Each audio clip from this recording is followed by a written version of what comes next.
Good morning, everybody. I'm John O'Loughlin, and welcome to my channel. It's called McDuff Lives, and we're so happy to have Harley Schlanger joining us back after a well-deserved time off. And Harley, it's so nice to have you back, and I know you've got a little bit of color in your face, if I may say so. You've been down to sunny Italy. Uh, I hope you Well, enjoyed the Italian beaches are quite nice and they were sunny, but then we went to the Austrian Alps and had nothing but cold rain. I don't think they've heard about global warming in Austria. Oh, well, yeah, cold rain seems to happen a lot in lots of parts of Europe. I remember being in Vienna for a couple of weeks, and we might have had one sunny day, but Yeah. still, it's beautiful. It's always beautiful to be in Austria and Europe. For the little bit of time I get to spend there, I really enjoy it. Well, we had a wonderful side trip to Pisa. My 8-year-old son had been reading about the Tower of Pisa, and when he got to see it, he was so excited. And he kept saying, "Papa, it's leaning. How come it's not falling?" It seems like he saw it at the perfect age, Yeah, you know. That's yeah. great. I don't suppose you climbed up to the top. No, they said that he was too young. Actually, he's only 7. He's not 8 yet, and you have to be 8 before you're allowed to climb. So I didn't want to climb without him. Uh-huh. Yeah. We got there late at night, and we could have climbed up, but I don't know if you all had the experience, but we hunted and hunted and hunted for a bathroom so we could go to the bathroom before we went up the tower, and we never found one until the darn place closed. Italy's a little different from America in some ways. It was blazing hot when we were there. I hope it was pleasant for you. It was hot, but when you're on the beach, hot is okay. Yeah, yeah. And the beaches in that area are really wonderful. Did you go to the beach in Pisa? Well, it's near Livorno, which is Oh, 13 kilometers from Pisa. nice. So it's close by. Because the beach, we went to the beach at Pisa, and it was very, it's beautiful, but it's very rocky.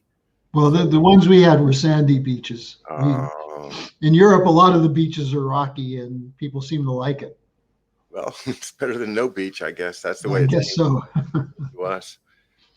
Well, you've been reporting this morning, and I watched your show, generally about the IPCC and their effort to once again renew the claim that our climate is changing in a drastic way, and we've got to take drastic action. Tell us more about what's been going on with that particular part of the world, the IPCC. The Intergovernmental Panel on Climate Change, which is the IPCC, put out a report that was made public yesterday, which essentially says that within 13 years maximum, we're going to be at a point of no return. So that's the old Greta Thunberg line, that we're going to have the climate heat up 2 or more degrees centigrade by sometime in the middle to the end of the century. And then it'll be too late to save the human race. Now, it's interesting because there are increasing reports coming out criticizing the way they're doing their computer modeling. And this includes people who are part of the IPCC who are saying that they're the typical thing, the data that's being fed in is being fed in because they know what the results will be from the data they're putting in. You know, if you select data that tends toward your conclusion, you can pretty much get the conclusion you want. So here's something interesting from the director of NASA's Goddard Institute for Space Studies, someone named Gavin Schmidt, said there's significant doubt that the models can be trusted. He said you end up with numbers for even the near term that are insanely scary and wrong. So I think what we're seeing again is doubt emerging. The whole argument, of course, is that when the IPCC, the next conference, the COP26 conference in Glasgow takes place, that we have to have a firm agreement from every country to get to net carbon zero. Now, no one has any idea that net carbon zero will cause the climate to change, because the whole point is that the climate is not just affected by what we as humans do on this earth, but affected by galactic cycles, by atmospheric changes, solar radiation, and so on, over which we have very little say. So I think they're trying to panic people into accepting the idea that we have to get rid of coal energy, we have to get rid of nuclear, we have to get rid of fossil fuels, we have to get rid of automobiles unless they're electric. And they ignore the fact that electric automobiles, in the making of the batteries for them, use strategic minerals which are more hazardous to the environment than CO2. So, I think this is part of a scare tactic that's part of the Great Reset and the Green New Deal. And obviously there are thousands of scientists who disagree with these conclusions, but they're essentially canceled. The idea that the debate is settled is what the climate change people are saying, but it's not settled. It's suppressed. And this is, what we've been saying is this is a Malthusian policy, because if you shift from reliable energy sources and efficient energy sources to the inefficient sources such as solar and wind, you're going to end up killing people, because you're going to have breakdowns of the power grid, whether it's in the heat or in the cold. And we've already seen that in terms of California, Texas. We see that in where was it? In Milan, had a blackout, a series of blackouts. So even in the advanced sector, the solar wind paradigm doesn't function. So why are they pushing it so hard? It's the same reason, John, they're pushing the Great Reset by saying that we have transitory inflation, but we're going to be all right. It's going to be fine. It's not going to be fine. So I think this is one of the things that we're looking at. And I think it's important that people go to our website. And we had a conference a couple of weeks ago called There Is No Climate Crisis, which included some real scientists who discussed these things. So the material's available for people if they want to look at it. Isn't it interesting, though? The people that we want to see these things are not going to look at them. You feel like you want to wave it in somebody's face to say, look, read this, and people don't want to be disturbed from their narrative. That's one of the big challenges. I guess that's why we're here, really, is to try to wake people up and say, listen, just because you saw it on television doesn't mean it's true. People have gotten brainwashed to an incredible extent, and the control over our media is so deep that people can't even fathom can't fathom how deep it is. Excuse me for that. Well, the key word is narrative. This is how we've been taught to think now. And the idea of crafting a consensus using the media, using politicians, using think tanks, using academia to create a consensus. And when there's not a consensus, that's the point at which you have actual debate and dialogue. But they're suppressing that. And, I think the other area where we can look at this is the economy. We're coming up on a milestone event. August 15th, 1971, 50 years ago, was when the financial system changed, when the relationship of the dollar to gold was broken by a decision by Richard Nixon. The decision included a couple of short-term things, wage and price controls and things of that sort. But essentially, by breaking the fixed exchange rate between currencies, they created a model for a flexible exchange rate, which meant speculators would determine the value of currencies, not nations. And ironically, Nixon, when he gave his speech on August 15th, said, we're doing this to protect the dollar from financial speculators. In fact, it opened an era which is now 5 decades old, in which speculators increasingly are determining the values of currencies and therefore what we can afford and not afford. So it had the opposite effect.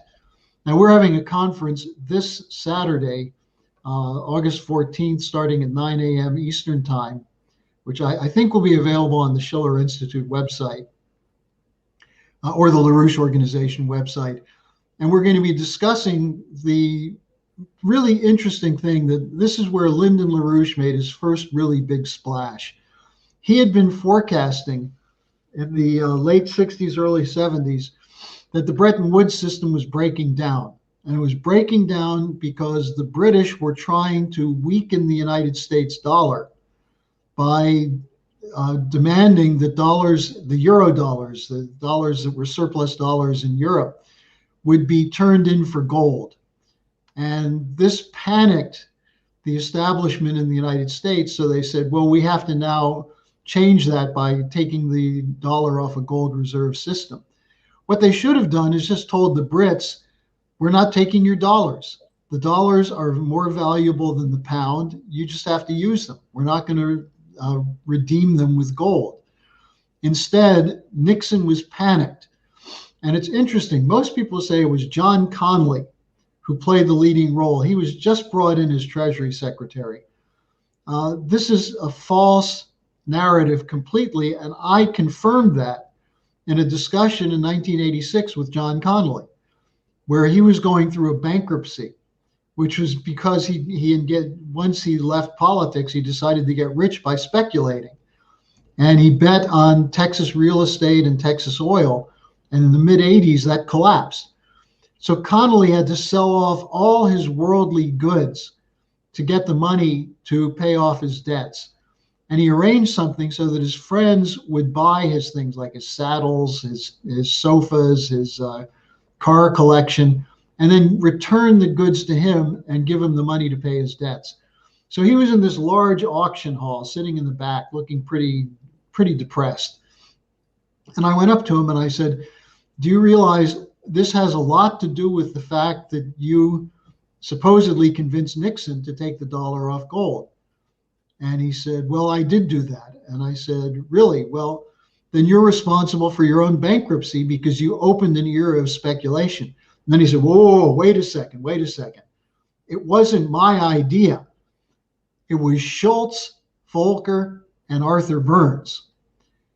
And this is what John Connally said. Now, if you go back and read the reports from the time, you find that Connally had meetings with Schultz, Volcker, Henry Kissinger, and Arthur Burns leading up to the August 15th decision.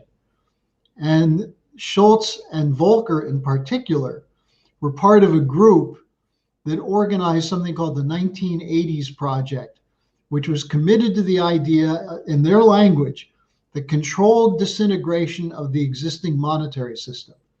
And they wanted a totally deregulated, liberalized system. And they got it.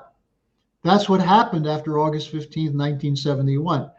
That's why we can't restore our industry and our manufacturing, why our farmers can't get parity prices for their products, because of that decision that was made under pressure of essentially operatives of the London and Wall Street banking community, because that's who Schultz and Volcker were.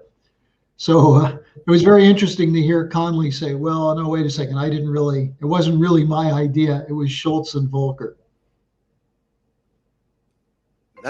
That's all fascinating. Sorry. No problem. Turn it off. No problem at all. We go through that all the time here. Let me pursue that a little bit because it's very interesting.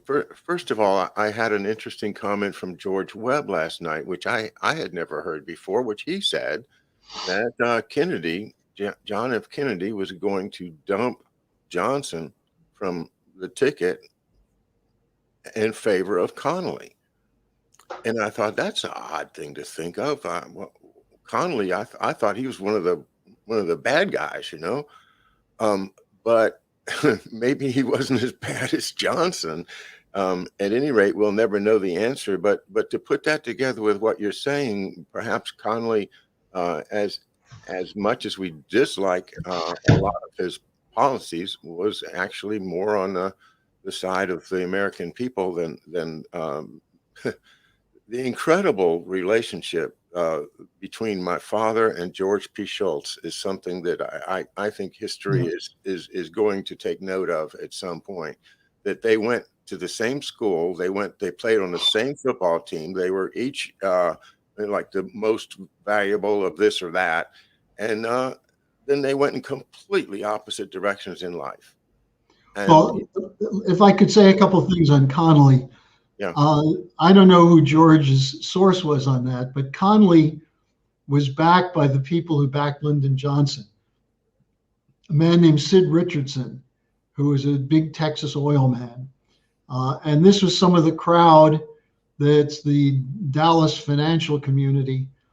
Connally was promoted by Lyndon Johnson. He was very much a part of that operation.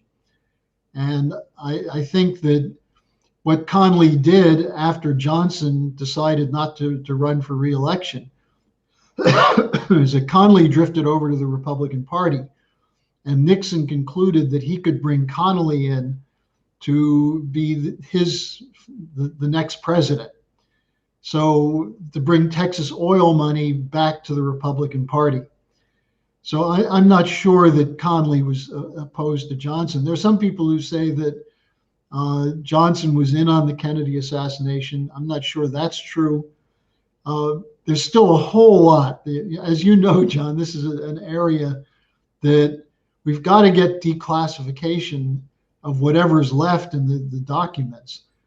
But here's the other interesting thing about Connally and August 15th. Immediately after that decision was made, he called up a couple of the what you might call establishment economic thinkers, one of whom is someone named C. Fred Bergston. Bergston is now the head of the Peterson Institute. He has a history he was one of the founders of the Trilateral Commission. He was involved in the 1980s project. Bergston is an insider, one of the founders of the International Institute of Economics, which used to be called the Ditchley Group, which Kennedy was very suspicious of. Bergston, in fact, was a protege of the C. Douglas Dillon Network, which, as you know, Kennedy brought Dillon in to try and have him help him. But Dillon was of the opposite crowd. Dillon was tied to Arthur Burns and people like that. Now, Bergston just wrote an article last week. I mean, I think this is fascinating with the August 15th anniversary coming up.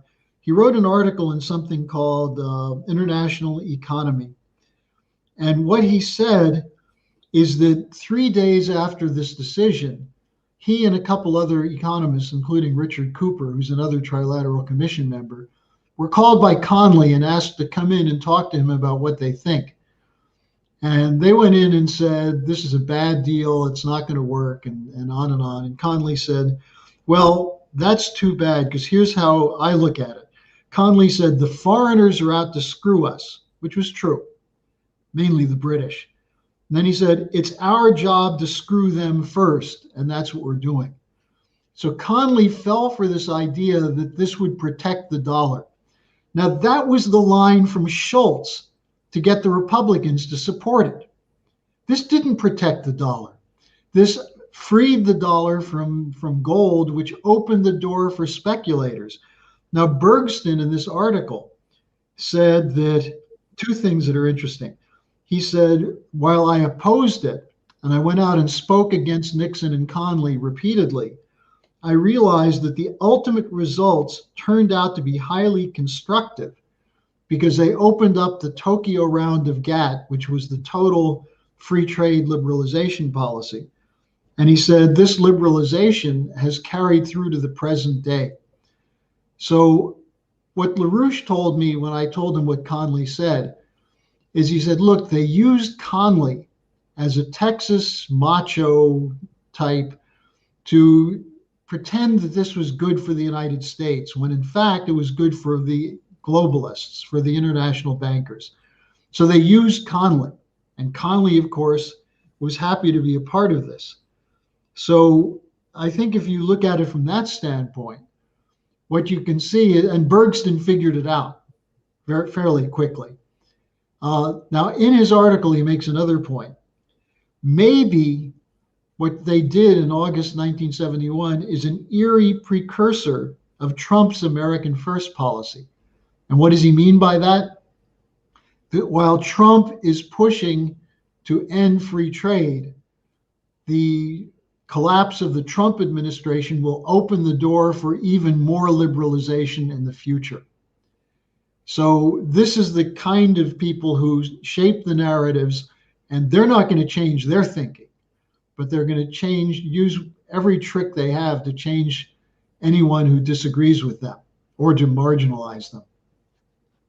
And that's why you know enough about George Shultz to know that he had the connections and the clout to run circles around someone like John Connally, who had really very little economics background. That's why it was somewhat surprising Nixon made him Treasury Secretary. And by the way, you know who ended up replacing Connally in a year and a half? George Shultz. Became Treasury Secretary. That was his first round. So Connally became an unwitting adjuvant or a spokesman that finessed the Republican wealth into supporting the Nixon's basic devaluation of our currency, and that I just want to go back to why we didn't have enough gold to support our dollar, and that is because we decided to have this big war, right? Yeah. And the Vietnam War was more important to the powers that be than the economy of the United States. Absolutely. I mean, Johnson introduced policies, the Great Society, some of which is laudable, but perhaps the wrong way to do it. But that was inflationary. And then the Vietnam War was inflationary, and it created a divide in the country. And, here's the other interesting aspect of that. Republicans historically had been anti-free trade. The Republican Party of Lincoln the party was created as a tariff party. William McKinley was restoring the Lincoln and Hamilton tariffs when he was assassinated and replaced by Teddy Roosevelt, who was the first Republican who was free trade. After World War II, there were still Republicans committed to the tariff policy.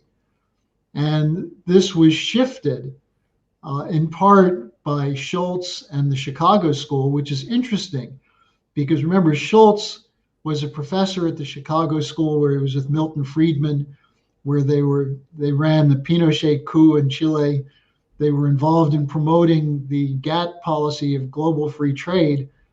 At that time, the Chicago School was at the forefront of what's called economic liberalization. The Chicago School was created by the Fabian Society and the Rothschilds, the Chicago School of Economics, in the 1890s to oppose McKinley and the Lincoln tariff policy. So there's a historic continuity there. And what Schultz represented was a living part of that continuity through his father's role, working out of 120 Broadway with the Morgan, DuPont, Harriman interests that ended up funding both the Bolsheviks and the Nazis.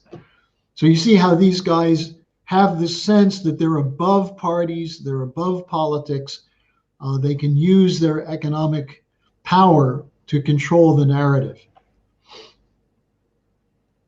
Again and again and again, and divide and conquer. But what we fail to see, and what you just said is so important, that they were in the Wall Street banks and the London banks that they're intimately tied to were investing in both sides of war from the get-go. I mean, from at least from the War of 1812, but on up to now, we can say uh, companies like Remington and Colt, and they were built on sales. They weren't built on patriotism. And the idea of selling arms was not considered a bad thing when DuPont started out, and the gunpowder and everything else was good stuff. It was quite valuable and good trade stuff. But now, um, the the the military industrial complex is really the government of the world, in fact. What choice do we have but to go along with what they say, unless we can somehow get a majority in our Congress that will turn it around? There's no place else. The UN's not going to do it. Europe can't do it. The United States has to do it. But how do we do it? Well, shows like this is my only answer. Talking to everybody, I don't care if I agree with you on everything or not. I just want your opinion. I want to be able to share it. I want to be able to act like we have a marketplace of ideas in this country, which they are rapidly trying to take away from us. I'm grateful for everybody at the Schiller Institute and all the work you guys do at the Larouche organization, and all Marsha Malouk has been terrific, lining up guests for me. I'm looking forward to talking to David Shaven once more this Friday. We'll do some music and talk about how Mozart and Beethoven are actually revolutionaries, just like our founding fathers. It's a wonderful story, and we'll be pursuing it further on Friday. Well, what else is on your mind, Harley? Well, actually, that's a very interesting point. I didn't know David was coming on. I met David when he was a young violinist in Greensboro, North Carolina in 1973. And I was part of his recruitment process to the LaRouche movement.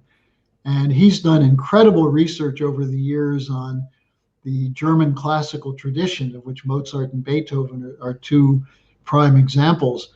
And this goes back to the school of Moses Mendelssohn and Gotthold Lessing. Most people don't know this, but Moses Mendelssohn intervened in the court of Friedrich the Great. I live here in Potsdam, where we have Sanssouci, the huge series of castles and grounds that were those created by Friedrich the Great. Friedrich the Great was being recruited by Voltaire into a French network. And it was against the German philosophy of Leibniz. And you probably know Voltaire wrote a play called Candide, which was an attack on Leibniz. The Candide is someone who has every bad thing that could possibly happen to him happen. And yet he keeps saying this is the best of all possible worlds. Well, that was Leibniz's view, because Leibniz considered that the universe was organized, was created by a higher power, whether you call it God or whatever you call it, the universal creative impulse, that the universe is rational, and man has a capacity to understand that. And the British in particular attacked Leibniz. One of the examples of this, and this is something David also worked on, was Leibniz was the one who originally invented the calculus, but the Royal Society in London credited Isaac Newton as the founder of calculus and attacked Leibniz. So here's Leibniz with people like followers like Moses Mendelssohn and Lessing, who came to the court of Friedrich the Great and had these battles. At the same time, Bach came to Potsdam, to Sanssouci, and remember, he did the Brandenburg concertos, which is Potsdam is in the state of Brandenburg. But Bach went to spend time with Friedrich the Great, and Friedrich didn't believe that Bach could compose on the fly, that he could just sit down and create 2, 3, 4, 5-part fugues.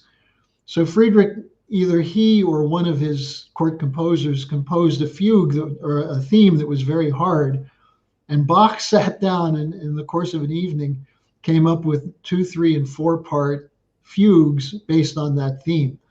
So you have politics, and wars, development of nations, and culture really are a one. They should be a one. And the reason Germany developed as an industrial power was because of the tradition of people like Kepler and Leibniz, but also Bach, Beethoven, Mozart, Heine, Goethe. And this is what the Schiller Institute, and Friedrich Schiller, of course, this is what the Schiller Institute is trying to do, is break from this idea where people choose their politics based on, like you wake up one morning and you decide you're a liberal or a Democrat, or your father's a Republican, so you're a Republican. No, it actually, one more point on Leibniz, which is interesting. It was his idea, which is in our Declaration of Independence, life, liberty, and pursuit of happiness, because he argued that this is the best of all possible worlds. And the role of man, of government, is to bring happiness to people, and not life, liberty, and property, which was John Locke. And John Locke's theory was part of the North Carolina Constitution. But Ben Franklin convinced Jefferson and others it should be life, liberty, and pursuit of happiness. And that comes from the German classical tradition. So I'm sure you'll have a lot of interesting insights from David, including, your favorite character, Sarastro. David has done a lot of very interesting writings about the magic flute and what that represented in terms of Mozart's fight within the court of Joseph II, the Emperor of Austria. Yeah, we started talking about it last week, and I think we'll get back to it again this Friday. That the contents of Zarastro's two arias are really powerful in many ways to look at in terms of what was Mozart really saying behind all of this stuff, and how did he know that, and was he connected to some secret societies or anything?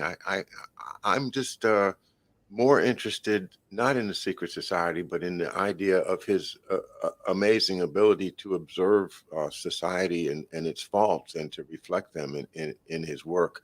But I did not know that he was politically important the way David has discovered in his great articles that I've read one of them, and there's like, I think 4 of them on EIR that can be read. David, Shavin, if you want to follow up, guys. A great thinker and a great writer and a really smart guy. Well, and one of the keys there, to go back to this question of the relationship of Austria and Prussia, is that Baron von Swieten was one of the promoters of Mozart in the court of Joseph II. He was the one who had the salons at his palace where Haydn and Mozart were composing and bringing their new compositions for people to play. Von Swieten had been the ambassador to Prussia, and he brought back Bach's manuscripts that Mozart studied to develop his concept of the fugue. And so again, you have Bach from Germany going to Friedrich the Great, that music then being transmitted back to Vienna by Baron von Swieten to Mozart. And Mozart, one of the tasks he took up was taking the well-tempered clavier of Bach and transcribing the piano solo for a string quartet. It's Kerschel 405. It's really fascinating because this is his study of how to use Bach's compositional method. And this is directly connected. That same salon was the one which is sometimes called the Enlightenment or the Masonic salon, because a couple of the people there were Masons. But they were much more than Masons. They were committed to the idea of using art and culture to uplift the population. And as long as we're on this, it is so fascinating. Mozart's first intervention in Joseph II's court was the opera, The Abduction from the Seraglio, about a English and German who were captured by essentially Turkish Muslims. And it turns out that they found out that the father of the captive had killed the father of the Pasha, the Muslim Pasha. And so you'd expect there would be revenge, but instead the Pasha forgave him and let him go. And this was right at the point where the debate was, should the Austro-Hungarian Empire go to war against Turkey? And Mozart introduced Turkish themes, Turkish culture, and Joseph II ended up pulling back at that point from launching a war against Turkey, which would have been catastrophic for all of the Balkans, the Austro-Hungarian Empire, and the Turks. So there really is a direct correlation there. And this is something that, if you think about now Afghanistan, how do you take a situation where all that we've known in the last couple hundred years has been confrontation, war, the great game, the geopolitics, and so on? Well, if you go back to the 13th century and 14th century, Afghanistan was a crossroads of the New Silk Road and was known as a land of 1,000 cities. They had astronomical observatories. They had very advanced language work. And so the idea that Afghanistan is nothing but a bunch of crazy fundamentalists, it's never had any possibility to be anything else, is simply wrong.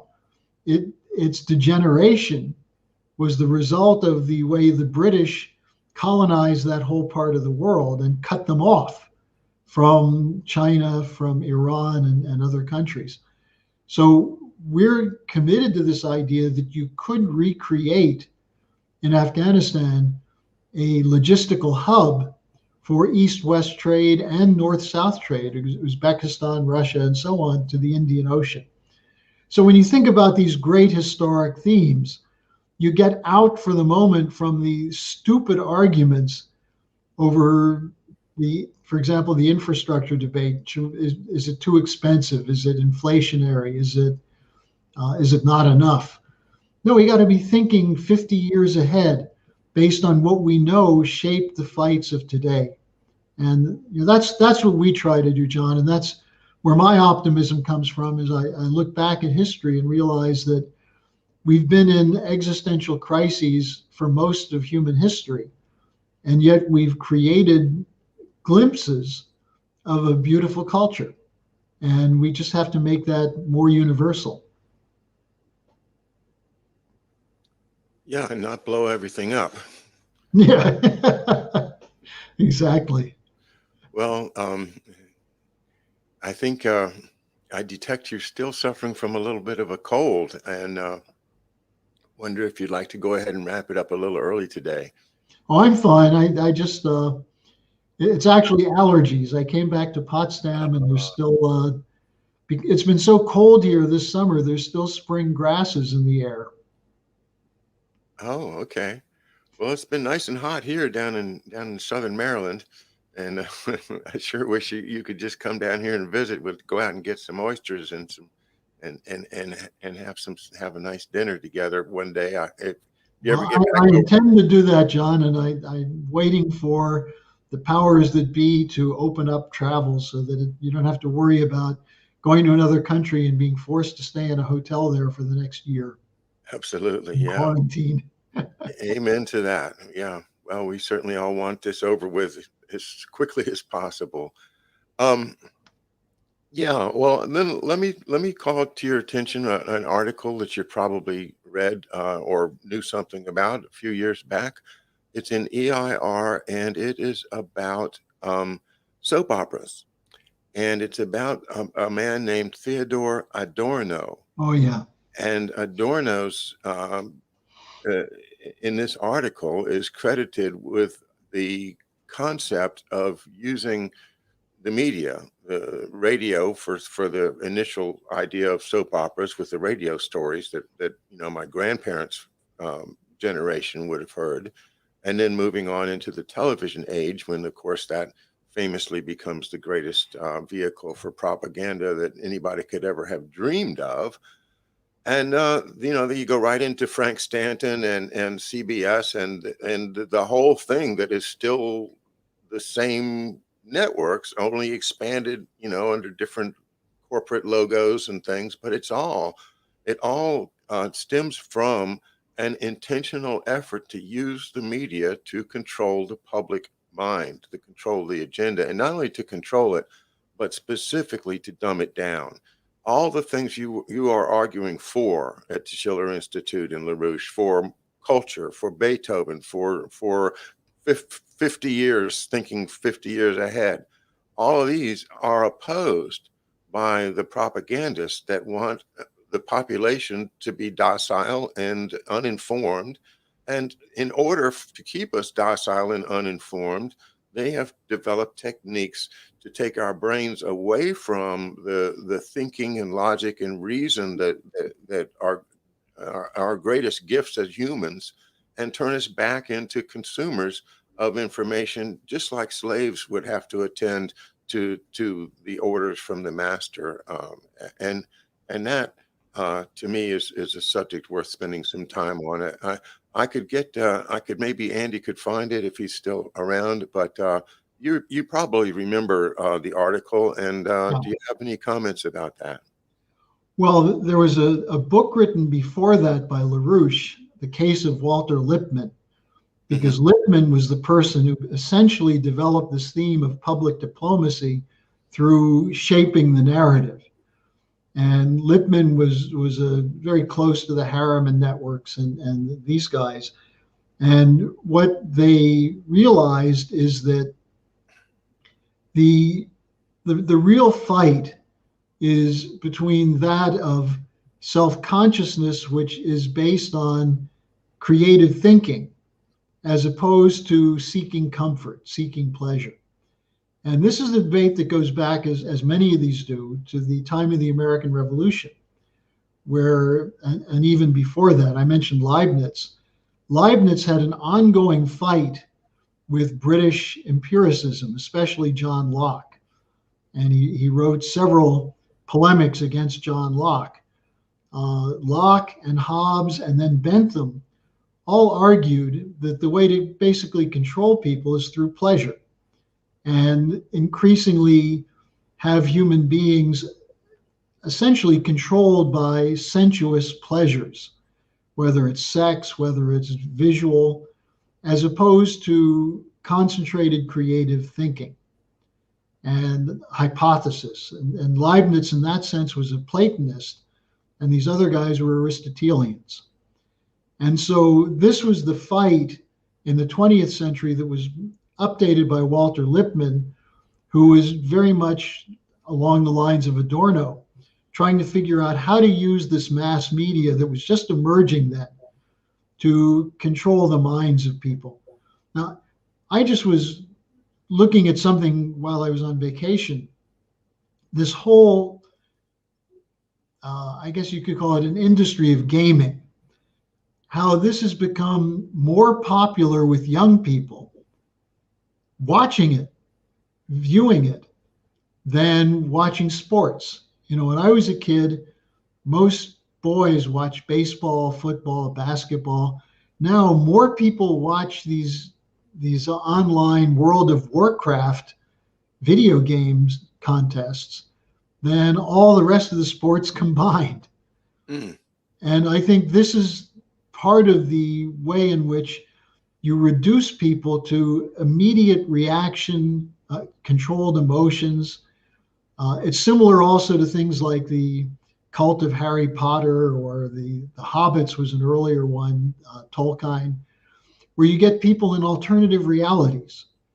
And those alternative realities become more important than the real events and real processes and dynamics that shape your life. And so this is what we're fighting for. We're fighting to get people to have a concentration span.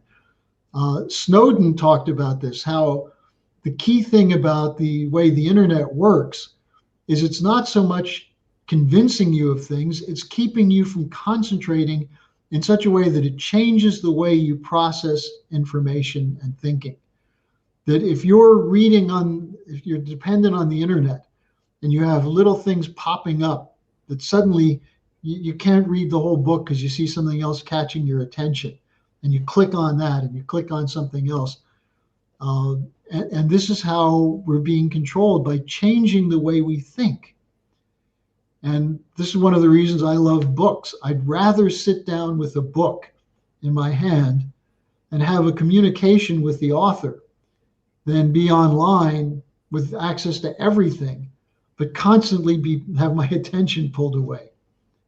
And I watch young kids, and when I was building the Larouche youth movement around 2000, it was a real fight to get people to sit down and read the works of Larouche, because Larouche requires a lot of concentration. But the people who took the time to do that are people today, like you've met some of them, some of the younger people, Diane Sayre. They work through these ideas. Daniel Burke is one. Daniel Burke, exactly, yeah. He's a very impressive man. And we say young, you and I too, but he's 40 something. So. Well, young compared to me now. And me. Yeah, I used to be one of the original Larouche youth. Yes, and David had told me that. He said, John, see if you can get Harley to tell some stories. Well, sometime I will. Okay.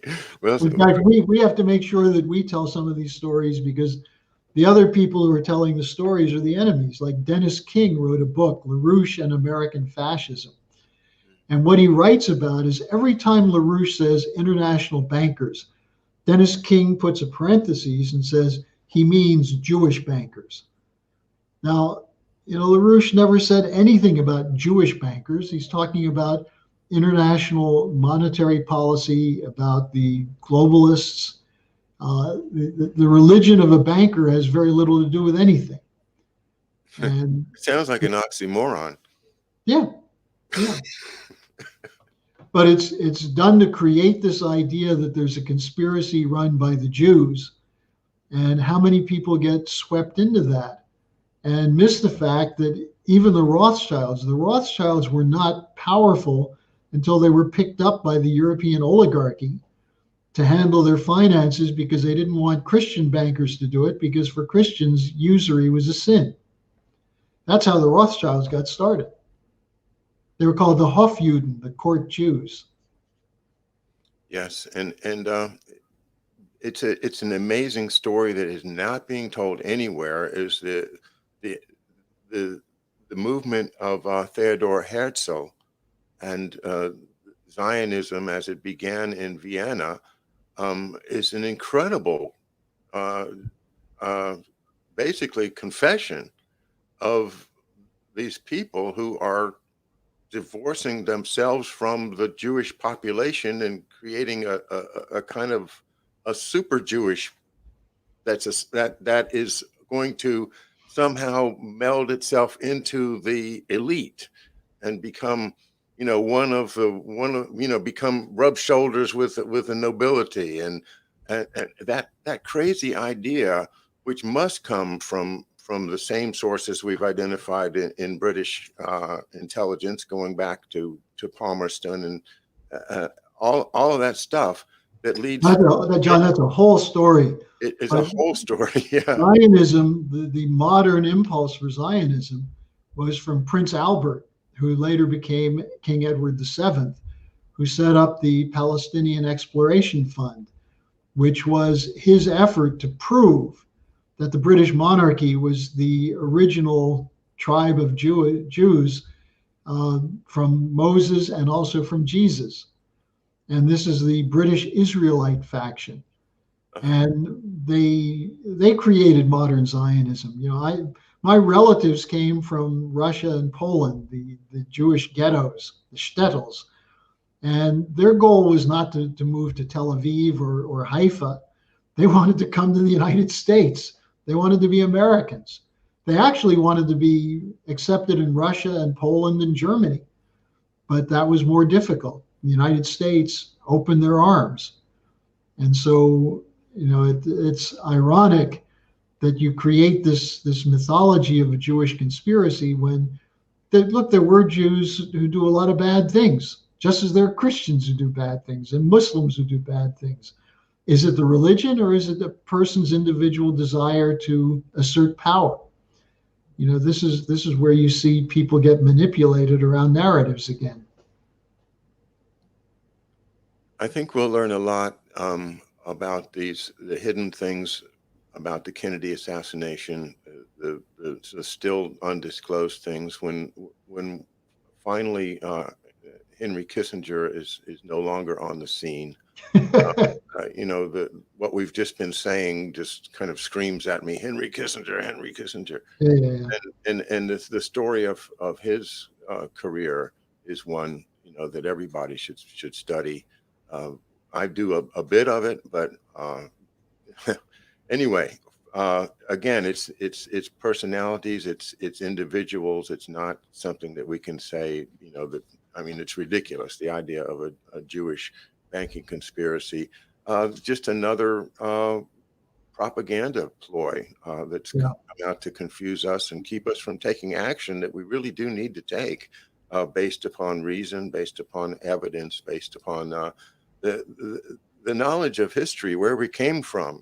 How you don't know where you're going unless you know where you're coming from. And love of humanity, empathy for humankind, not just for your children and your family, but to include the whole human race as part of your family in terms of a sense image. And that's where we lack the empathy today, where people are just scrambling to try and protect themselves and their family and to get ahead if possible.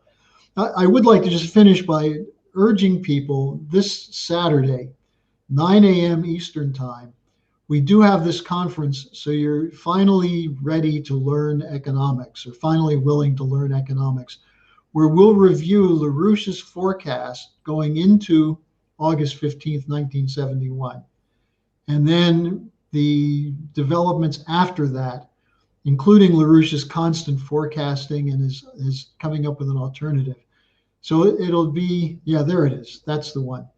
Are you finally willing to learn economics? This Saturday, I think it will be fascinating. We're going to have people from all over the world who know Larouche's ideas, who are going to be talking about what he did and why it's so important.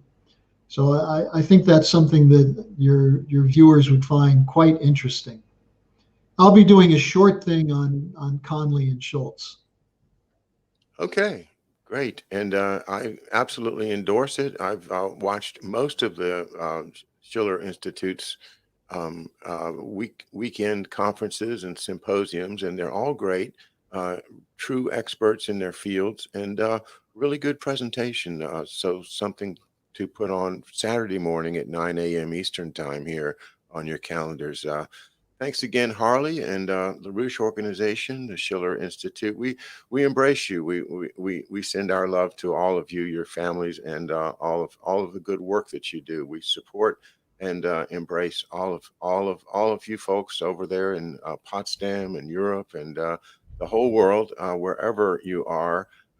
Spread the love, and let's keep humanity safe and have a great future. Thanks, everybody.